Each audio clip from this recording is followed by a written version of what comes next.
Just a reminder to take the quiz when you're done watching the lecture. You'll find it on the calendar, and you will also find it in the assignments folder. So let's take a preview of the questions that are on your quiz.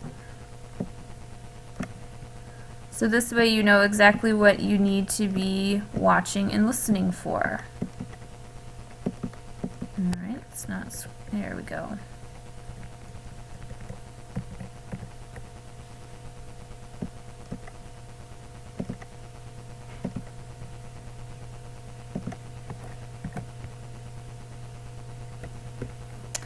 Three of the 6 nutrients your body needs to stay healthy are important, not just to us, but also they are the main components that make up all living things. These are lipids, carbohydrates, and proteins. Lipids is just another word for fats.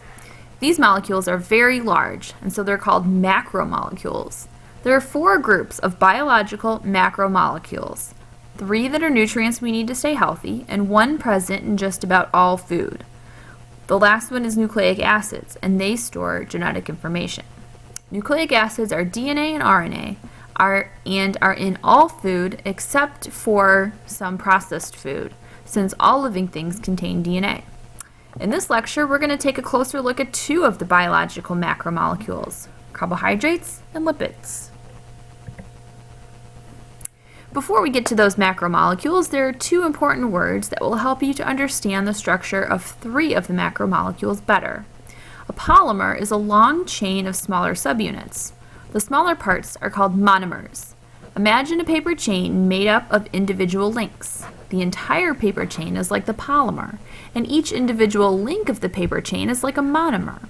Poly means many because a polymer is made of many subunits, and mono means one because it's one individual subunit. Carbohydrates are polymers of smaller units called sugar. Sometimes organisms undergo chemical reactions that bond individual sugar molecules together to create polymers.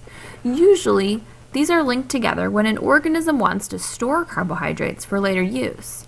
When animals do this, the polymer is called glycogen, and it's stored in the liver. When plants do this, the polymer is called starch, and it's usually stored in the roots or the seeds. Some common foods that contain carbohydrates are bread, rice, crackers, pasta, and cereal. These particular examples of carbohydrates are also called complex carbohydrates, and that's because they're polymers. They contain starch. Simple carbohydrates contain the monomer sugar. Some foods you might not think of as carbohydrates actually do contain carbohydrates. For example, fruit and other sweet foods contain sugar, so they are carbohydrates. Cellulose is the polymer that makes up cell walls in plants. So as you can see, carbohydrates can either be monomers or polymers, depending on whether it exists as a single sugar molecule or many sugar molecules connected together. Another name for simple carbohydrates and the carbohydrate monomer is a monosaccharide. There can be many different types of sugars. Sucrose is a table sugar you might bake with. Fructose is the sugar found in fruits. And lactose is the sugar found in milk that many people are allergic to. Monosaccharides are usually in the shape of a ring and contain between 3 and 7 carbon atoms. On the picture on the right are 2 common sugars. Another name for a polymer of carbohydrates is a polysaccharide. Again, it's made of many monosaccharides connected together and includes starch, glycogen, and cellulose. Carbohydrates have 2 main functions in our bodies. The first is that carbohydrates are the main source of energy that we use. First, we use the sugar or simple carbohydrates that are in our blood. When your body senses that the cell needs more energy, the body will release a hormone called insulin, which allows the cells to take in sugar. When you overeat sugar, cells become less responsive to insulin, so that it takes more insulin to bring sugar into those cells. This insensitivity to insulin is called type 2 diabetes. The excess sugar in the bloodstream gets stored as fat. So this is why type 2 diabetes and obesity usually go together. The second function of carbohydrates is structural support. Cellulose is a complex carbohydrate that makes up the cell walls in plants. Cell walls provide support to a plant because plants don't have a skeleton.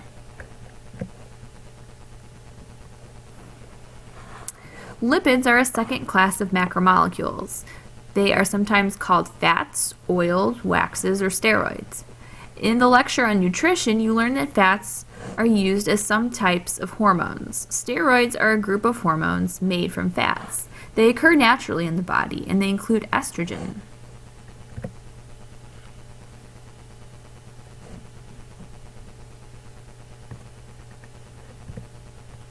There we go. Fats are the one macromolecule that is not considered a polymer. Oops. Here are some other common functions for fats, which you learned about in the nutrition lecture. Fats are used for long-term energy storage in making cell membranes and the membranes that surround cell organelles. They act as insulation and protect internal organs, as well as acting as some hormones. Finally, one additional function that fats have in plants is that they act as waterproof coverings. Have you ever felt a leaf with a slippery surface? That's because the leaf is covered in fat.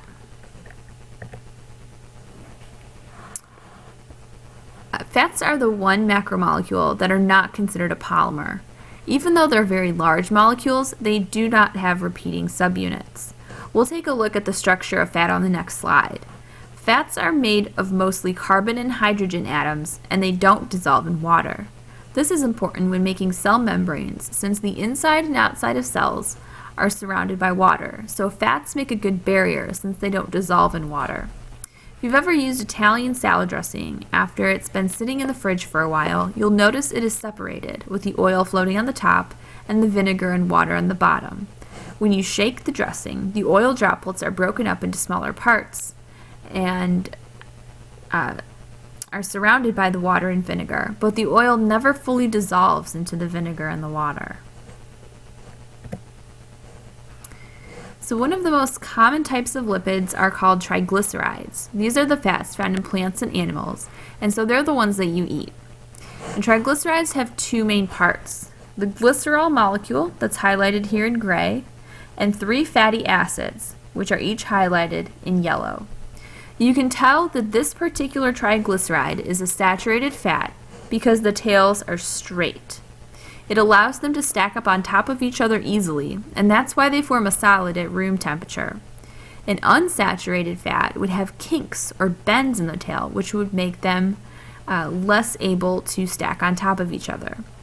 Since they're less dense, unsaturated fats are liquid at room temperature. So here's a review of saturated and unsaturated fats. Saturated fats have straight fatty acid tails, which make them easy to stack on top of each other and solid at room temperature. Most saturated fats are animal fats. Have you ever seen bacon grease after it's cooled off? It's a pretty solid chunk since it's saturated fat.